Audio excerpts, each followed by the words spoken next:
Assalamualaikum warahmatullahi wabarakatuh. Perkenalkan, nama saya Alia Frilia. Saya dari kelas 12 MIPA 4. Di sini saya akan menjelaskan sedikit materi tentang penerapan sifat koligatif larutan. Yang pertama yaitu penurunan tekanan uap. Penerapannya yang pertama, kolam apung. Kolam apung Atlantis Water Adventure yang berada di Taman Impian Jaya Ancol, Jakarta merupakan contoh terjadinya penurunan tekanan uap pelarut. Air yang berada di kolam apung ini memiliki kadar garam yang sangat tinggi, bahkan 10 kali lipat tingginya dibandingkan kadar garam rata-rata di lautan. Yang kedua yaitu laut mati. Laut mati adalah contoh dari terjadinya penurunan tekanan uap pelarut oleh zat terlarut yang tidak mudah menguap.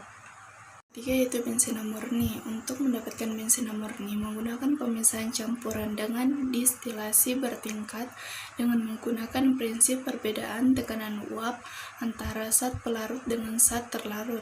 Sifat koligatif larutan yang kedua yaitu kenaikan titik didih. Penerapannya yaitu yang pertama, air yang dipanaskan hingga mendidih. Yang kedua, distilasi.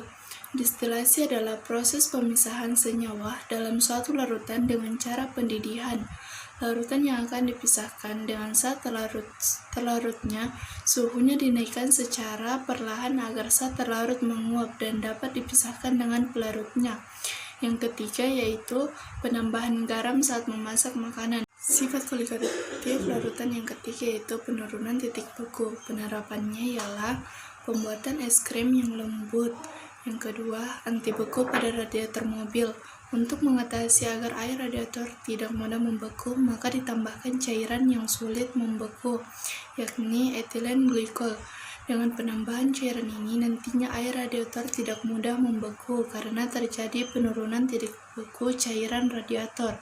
Yang ketiga, penggunaan es batu untuk tetap membuat ikan segar. Sifat koligatif larutan yang terakhir yaitu tekanan osmosis. Adapun penerapannya yaitu sebagai berikut. Yang pertama, pengeriputan jari. Saat kita berenang atau mandi, pasti kalian pernah mengalami jari-jari menjadi keriput.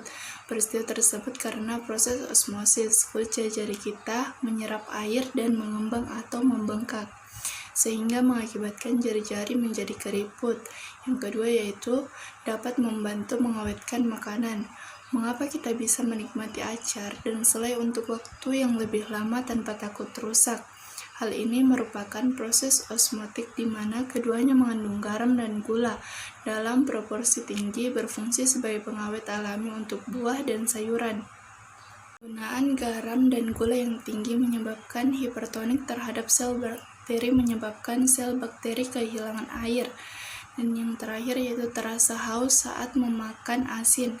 Hal ini terjadi karena garam adalah zat terlarut dan setelah kita banyak mengkonsumsi garam, sel kita menjadi terkonsentrasi dengan garam. Hal ini yang memicu proses rasa haus.